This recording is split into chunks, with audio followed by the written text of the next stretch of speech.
morning to one and all. Maxim, the oldest association of XIMB, has been making marketing fun for the past 26 years and is still going strong.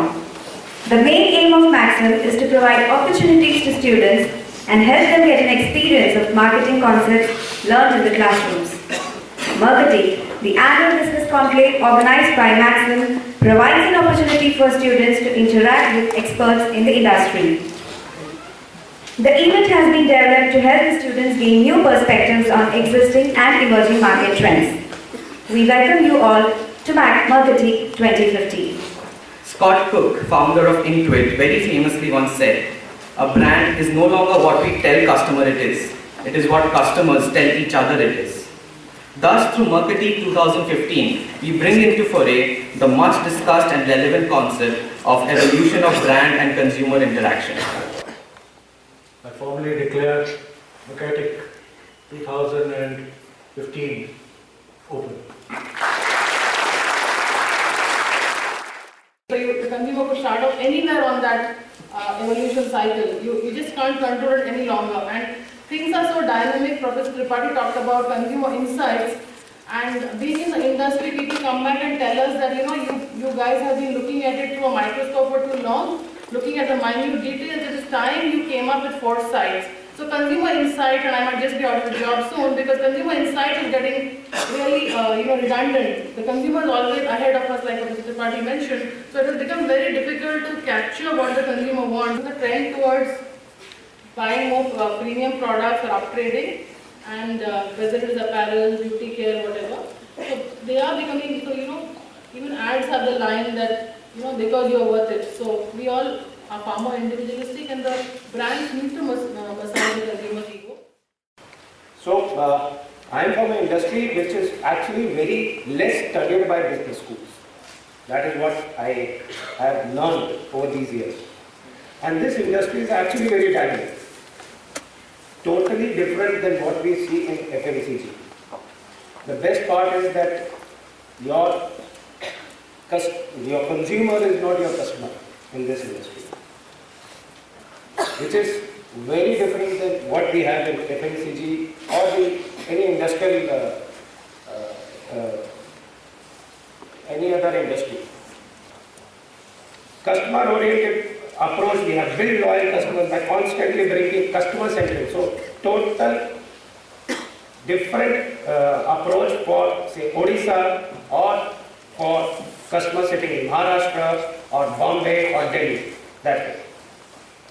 Endeavor is to keep customers engaged on a regular basis. These are the activities which we do to keep the customers engaged. CME is the continuing medical education, participation in the conferences, teaching programs that we do for the customers, international speaker programs, clinical trials that we are doing with the doctors, advisories to our company, KOL engagements, and now building websites for the doctors. This industry is totally scientific, so we have a total scientific approach to the customers apart from the personal visits of sales and marketing teams. This is what today we have the effect of customer engagement on the brand building. Customer engagement has been designed with the objective of building strong multiple brands. See, what is the difference which you see in this company compared to the pharma industry is Sun Pharma doesn't have mega brands, it has big brands. Sun Pharma doesn't have 1 or 2 mega brands, it has got 100 big brands. That is the difference. Let me start with something which I learned when I was in that side of the table 22 years back. This term Watsonian was in my first Marketing Management 1 quiz, and it was shared to us by whom I call marketing genius, Govinda, and the whole love for marketing started from there. What is Watsonian? It goes back to psychology, it goes back to behavioral psychology in terms of summing up a very simple aspect of learning, which is a relatively permanent change in behavior that occurs as a result of experience. Now, cognitive revolution happened in the 50s. Those who are interested in what is cognitive revolution, the small footnote at the bottom of the screen. Now, this change perspective on learning to bring in an element of, it's a permanent change, yes, but in knowledge. that occurs as a result of the same experience which a person would go through. Now this knowledge gets reflected in the organism's behavior. It gets reflected that this is the important thing, the learning has changed that individual's knowledge base. Now whether the knowledge is transferred into behavior or not, that's a secondary question, but it gets stored in his memory bank. And this is what leads to the first mover advantage. So how does a brand evolve? Very simple. Any product interaction happening for the first time brings about a change in knowledge. Ergo, that's been the result of the experience. Now, as a marketing team, what is it in it for you guys? The first mover advantage, the FMA as it's called, is all about the significant position the first occupant can take in the market. Now, you and I both know customers engage with products. You may have 4 different scenarios in which the interaction may happen. The one most logical conclusion for a good marketeer is when you have a good product usage with a safe product. That then builds to the first brand being built for any particular segment. So all the early brands which you have seen today take a near Watsonian position to such an extent that some have gone on to represent the category. You would have gone to a photocopy machine, but how many times you would have called it, I want to Xerox this thing? Your family would have wanted hydrogenated oil, but how many times you would have heard your mom say, I need the dalda at home? So that's what the brand manager of today continues to bring about, a combination of functional benefits, emotional benefits, which ends up in ensuring that you have the self-expressive benefits of the brand being communicated today. Hypothesis 1. The point of purchase is grossly underutilized in consumer contact points where they are most receptive. आप चाहे जो भी advertisement देख लिए हो, when you are actually going, and this I'm talking in mostly the urban context. When you are actually going and picking up the product, you might have a set, consideration set, let me use jargons for students, they will get impressed. Consideration set or term in terms of brands, but what you pick up need not be dictated by that bit, is my feeling, or is my experience of as a consumer also. When you are at that day, suddenly you might decide, यार इसमें 5 रुपया कम है, उठा लेते हैं इसको. Yeah, this looks different, or this is from Ramdev Baba, let's take it out. Yeah, it could be anything. So I think it has been grossly underutilized. And this is one point where they are most receptive, usually for low involvement products. Irrespective of the advertisement he has been exposed to is what I told you. Today at the most what you have is bay labels. You all of you experience that, right? In modern retail. Even in Samavaikas and all that stuff, you have these bay labels which kind of says a discount and kind of stuff, right? That's all you are exposed to. But it could be a very good idea, and I am told that it is being practiced in parts of Middle East and in USA, where they have screens on the base which runs advertisements at that point of time. And these advertisements are not what you see on TV, but these are more promotion-led advertisements. Please go ahead. Hello everyone. I am Prashant, first year student, and I wanted to ask, how do you rate flash sale models used by companies like Xiaomi and you, online fashion models? Larger companies like Heinz or Weavers, they have in their P&L statements components to do with DNA, yields and allowances, and components to do with advertising.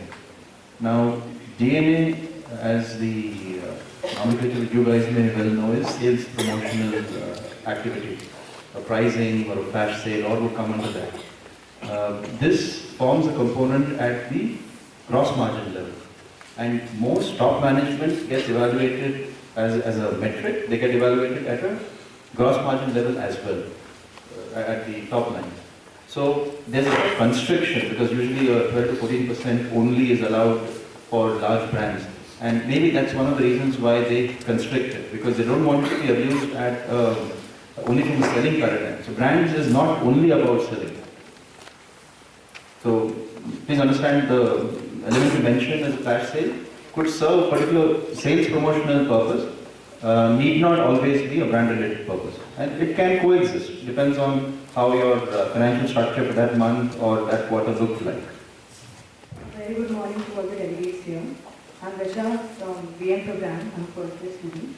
My question is for Sushmita ma'am. Ma'am, even in today's date, a large segment of lower middle class population of our country still prefers the local kirana stores. And either they don't have access to the retail stores or they still don't prefer it. So when it comes to market research, don't even use the internet that extensively. So how do you go about scrutinizing their buying behavior and their preferences?